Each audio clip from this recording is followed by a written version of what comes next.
ديالي كاملين، مرحبا بكم معايا اليوم في هذا النهار ونهار جديد ووصفه جديده، وكنتمنى انكم تكونوا بخير وعلى خير وبصحه جيده ان شاء الله، وكاملين ما خصكم حتى شي خير، ويا ربي كاع داكشي اللي تمنيتوه ربي يحققه لكم ان شاء الله. الوصفه ديال اليوم مطلوبه بزاف، واول حاجه غادي نقولها لكم فهاد الوصفه هذه مجربه ومضمونه باذن الله، يعني غير جربوها وداوموا عليها وان شاء الله راه ربي غادي يجيب الشفاء. فهاد الوصفه هذه عباره عن علاج للكحه الجافه او السعال الديكي، هذيك الكحه اللي كتكون عندنا ناشفه من الداخل، كيكون حلقنا ناشف وكنبقاو نكحوا، وباش نخرجوا شي حاجه داك البلعم ولا شي حاجه ما كيخرجش، كتكون عندنا جافه في الحلق ديالنا. فكونوا متاكدين ان هذه وصفه زوينه ان شاء الله غادي تساعدكم على التخلص من هذا المشكل هذا ديال الكحه. بالنسبه لهذا المشكل هذا كيجي من بزاف الحوايج، كيكون راجع لبزاف نتاع العوامل، مثلا التلوث او هذا الجو هذا اللي متقلب، مهم عندها بزاف نتاع العوامل اللي كتخلي ان هذه الكحه الجافه تكون. ولكن كيف قلت لكم ديما كاين الحل، والحمد لله كاينين وصفات طبيعيه اللي غادي يهنيونا من هذا المشكل هذا. كما كتشوفوا كنجيب لكم ديما وصفات طبيعيه اللي كتكون يعني رخيصه وسهله في متناول الجميع، وكتكون عند اي واحد في البيت ديالو، يعني ماشي عاد غنمشيو نجيبوها من شي بلاصه، كتكون متوفره عندنا. وبطبيعه الحال ماشي غير تسمعوا رخيصه او شي حاجه تقولوا هذه الوصفه ما زويناش، راه ماشي الحاجه الغاليه هي اللي كتنفع، راح كنقول لكم يعني كنجيب لكم وصفات رخاص كي قلت لكم في متناول الجميع، وفي نفس الوقت فعالين ونتيجتهم ان شاء الله مضمونه وكيفيدونا بزاف بزاف للصحه ديالنا. فالوصفه ديالنا هو هذا الكويس هذا اللي غادي نبقاو نشربوه 3 المرات في النهار، وان شاء الله الا داومتوا عليه راه ربي غادي يجيب الشفاء للجميع.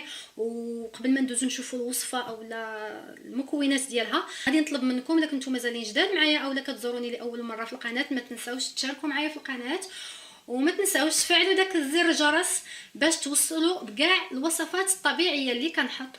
وغادي نشكر بزاف الحبيبات ديالي وصحابي اللي سبق ليهم تابوناو معايا، وغنقول لكم شكرا بزاف بزاف على الدعم ديالكم والتشجيعات ديالكم ليا. وما تنساوش الله يخليكم هاد الوصفه هذه تبارطاجيوها في مواقع التواصل ديالكم ومع احبابكم وصحابكم باش هكا الفائده تعم على الجميع، وبهذه الطريقه هذه كتكونوا كتشجعوني باش نزيد نحط المزيد من الوصفات الطبيعيه. وانا كيف كنقول لكم فاش كتكون شي وصفه مجرباها راه كنقول لكم مجرباها، الا ما كنتش مجرباها كنقولها لكم ولكن ما كنحطها حتى كنكون متاكده انها غتجيب نتيجه زوينه، حتى كيكونوا ناس اخرين اللي جربوها وعطاتهم نتيجه وعطاتهم فائده. فهاد الوصفه هذه انا مجرباها شخصيا، هذا علاش ديروها بعينيكم مسدودين ويا ربي تشافي الجميع. غادي ندوزو دابا باش نشوفوا مكونات الوصفه ونوجدوها مع بعض. المكونات اللي غادي نحتاجو في هذه الوصفه هذه ها نتوما كتشوفوهم. عندنا هنايا القرنفل، حبه القرنفل غادي نستعملوهم، او المسمار على حسب كل بلد وشنو كيسميه، انا كنوريه لكم هكا باش تعرفوا شنو هو. غادي نستعملوا بعض الحبات نتاع القرنفل. وعندنا هنايا الكركم او الخرقوم البلدي، بالاحسن تاخذوه عواد، ديما نصيحه هذا الكركم او هذا الخرقوم تاخذوا الخرقوم البلدي تاخذوه عواد ويطحنوا قدامكم باش هكا كتكونوا متاكدين انه ما مخلطش بشي مواد ولا شي حاجه، باش كتكون الفائده ديالو احسن، لان الا كان مخلط بشي حاجه ما غتكون عنده حتى شي فائده. يعني هذا الكركم هذا زوين بزاف في المشكل هذا نتاع الكحه او السعال، غيساعدنا بزاف. حتى هاد القرنفل اولا هاد المسمار حتى هو زوين بزاف. هانتوما غادي تجربوا ان شاء الله، وكيف قلت لكم ما تنساوش تردوا عليا. وغادي نحتاجوا هنايا كاس ديال الحليب يكون سخون، ناخذوا كاس ديال الحليب العادي اللي كنستعملوه وغادي نطيبوه نفيضوه كما كنطيبوا الحليب عادي، يعني حتى يسخن بزاف، يكون سخون بزاف حتى باش يجي فيض، عاد غادي نحبسوا عليه. بالنسبه للطريقه غادي ناخذوا هكا كاس هكا، غادي نديرو هنايا تقريبا 5 ديال الحبات نتاع القرنفل او المسمار، على حسب كل واحد شنو كيسميه. نتوما كتشوفوا درتنا غير 5 د الحبات كافيين. وغادي ناخذوا معلقه صغيره نتاع الكركم او الخرقوم، الخرقوم البلدي كيف قلت لكم ديما استعملوا الخرقوم البلدي، راه هو احسن حاجه. وغادي نضيفوا ليه هنايا هاد الكاس ديال الحليب. هانتوما كتشوفوا راه دار حتى هاد الجلده هذه من الفوق لانه راه سخون. طيبته عاد غادي نستعملو دابا. بسم الله.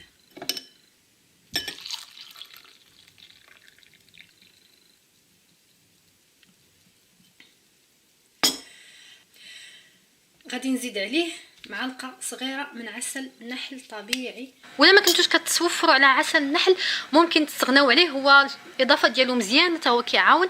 ولكن لما كانش موجود ماشي مشكل، ممكن تستغناو عليه، ممكن نكتفيو بهذا الشيء هذا اللي كاين. مازال كاينه اضافه اخرى غادي نزيدها لكم من بعد هذا الشيء هذا اللي درناه.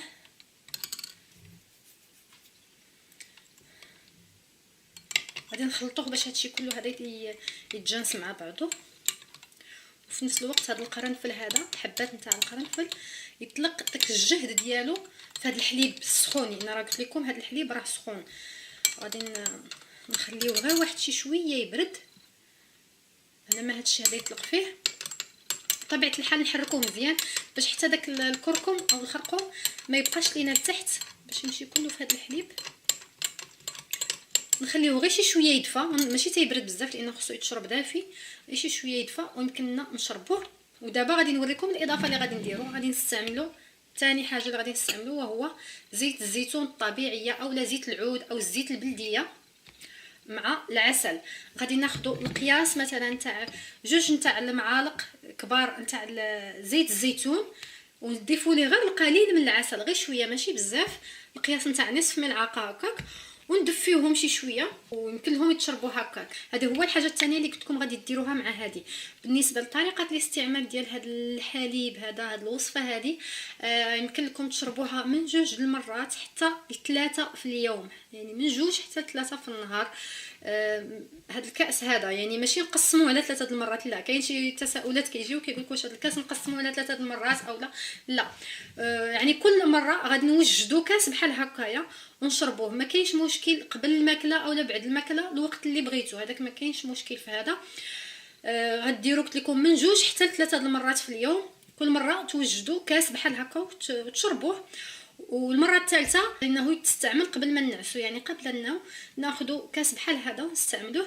يعني هذه نصيحه خذوها قبل ما تنعسوا، ديروا هذا يعني ضروري باش كيف قلت لكم كنستافدوا منه اكثر.